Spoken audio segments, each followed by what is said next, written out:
जी अस्सलाम वालेकुम, कैसे हैं सारे दोस्त अब ये आप बाहर घर का व्यू देख सकते हैं। ये 3 मरले का घर है, बिल्कुल सिंगल स्टोरी है। ठीक है, ये सिंगल स्टोरी घर है 3 मरले का। बाहर गली का व्यू भी आप चेक कर सकते हैं, बड़ी गली है इसकी बिल्कुल। ठीक हो गया, ये गाड़ी का गैराज आ जाएगा।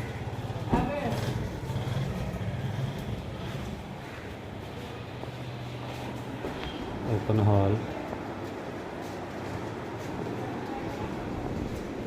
ओपन किचन आ जाएगा। ये ड्राइंग रूम के तौर पे भी इस्तेमाल हो सकता है।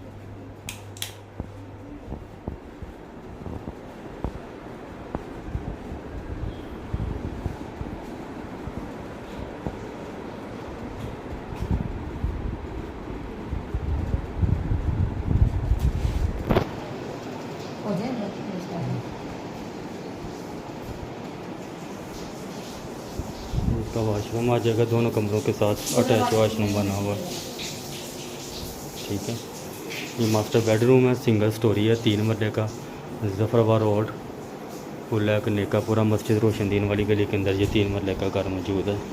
ठीक है, एक कमरा ये वाला है। ठीक है,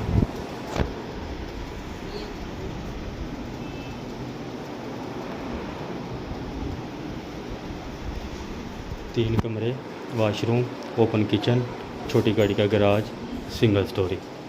ठीक हो गया, बाकी आप व्हाट्सएप पर रब्ता करें, इंशाल्लाह मुकम्मल डिटेल भी आपको मिल जाएगी।